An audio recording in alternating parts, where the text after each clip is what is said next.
Hey Cloud Gamers, so today I'm here to talk to you about Vectordash. This is a system that has been widely requested since we started covering all of the cloud gaming platforms, and as we finally managed to get into it. And thank you to the guys at Vectordash for giving us access as a trial account to give this system a go. As you can see here from the initial outset, there are not a lot of games that are supported off the bat, but all the most popular ones for cloud gaming services are. It's a small team that's running Vectordash, but it is a highly effective system. It uses Parsec to run the games. It essentially creates a virtual machine connection with Parsec, and you just use your own Parsec credentials to then connect to their session. This can take a while for starting up the machine. In all of my tests, it's generally around the 3-minute mark from clicking the play screen to actually launching the game, but it does work very well, and Parsec is a very reliable engine. If you do want to get above 60 frames per second though, you will need to fiddle with the Parsec configs. There is a lot of stuff on Reddit that you can have a look at, but otherwise it is capped at 50 meg per second bitrate and 60 frames per second. Now that's not the end of the world for most people. And for it to be the higher resolution as well, it does support up to 4K, but at 60 frames per second by default. But you can peak that out to 120 frames per second, as long as you can support the bandwidth with some config tweaks. So because it's a full virtual machine and it uses Parsec, I was able to look at what the machine is running, and you can see here that it's an Amazon EC2 machine using the G4 X Large, giving you a 2.5 GHz processor with 4 CPUs, which is not too bad. So let's have a look at the Cinebench.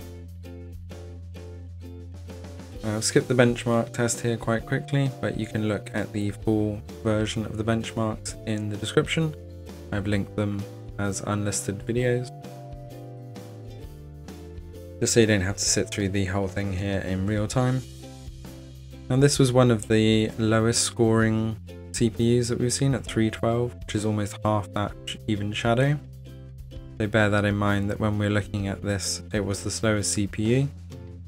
But then as we look at the GPU test, you can see that it was holding a lot higher, and it's actually one of the highest of the sort of 1080 range rigs, giving our highest Heaven benchmark so far. Again, you can look at the full Heaven benchmark for Vectordash in the description. You can see it using the Tesla 4 GPU and that 2.5 GHz processor. The Tesla 4 performing quite well on the actual graphics side, even though it is slightly hindered by the CPU. Moving over to some Warzone gameplay, you can see here that as I'm looking at the connection from Parsec, the connection is actually very good. My latency was only around 20 to 30 milliseconds in total, even with the video decode.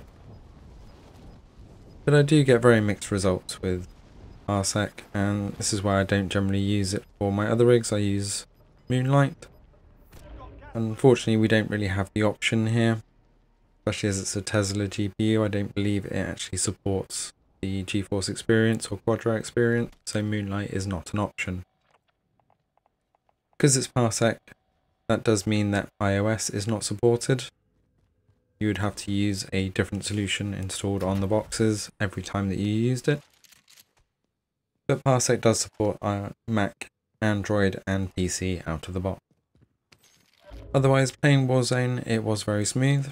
Again, there's a full gameplay link or an extended gameplay link in the description below. It was very smooth, although there was some graphical artifacts, mainly around using Parsec. Same with GTA 5. This actually ran a lot smoother and felt pretty much like a native rig. You can see here the gameplay from GTA 5 online. Again, extended gameplay link is available in the description. This is just to show you a quick overview of the kind of style. Your experience will massively depend on your latency with Parsec and the configuration that you're using in Parsec. So this is the Mac version of the client, which does seem to be worse than the PC overall.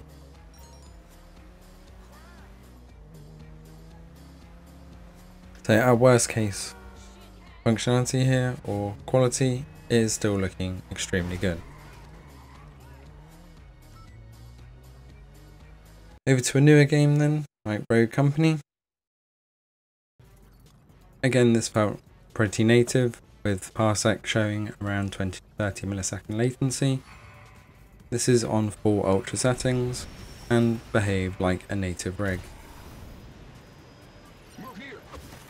If you want to see more from Rogue gameplay on Vectordash, you can check out the links below for a slightly longer gameplay. But in the interest of the overview, just keeping the gameplay sections quite short here.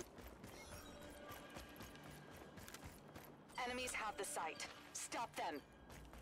As you can see, even on ultra settings, there's no screen tearing and the quality is looking good even on the Mac client.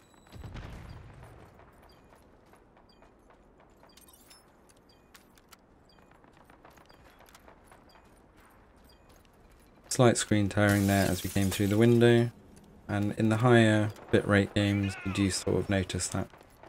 Final thoughts for Vectordash is it's a great little system as it's using AWS. You do have full access to those machines, but you will lose all of the progress if you fiddle with it after that machine shuts down. So if you do install something like Rogue Company to have a play on one of the machines that has a different game, as soon as that machine is shut down and restarted, it will lose Rogue Company, for example. Otherwise, it's a very cheap gaming system at $5 a week or $20 a month for unlimited gaming.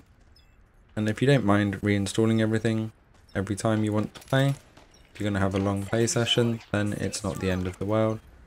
But if you do have the games that are already supported or want to play those, then you don't have to go through that. And it is a good alternative to some other cloud gaming services out there. Thanks for watching. Let me know your comments below around parsec and Vectordash.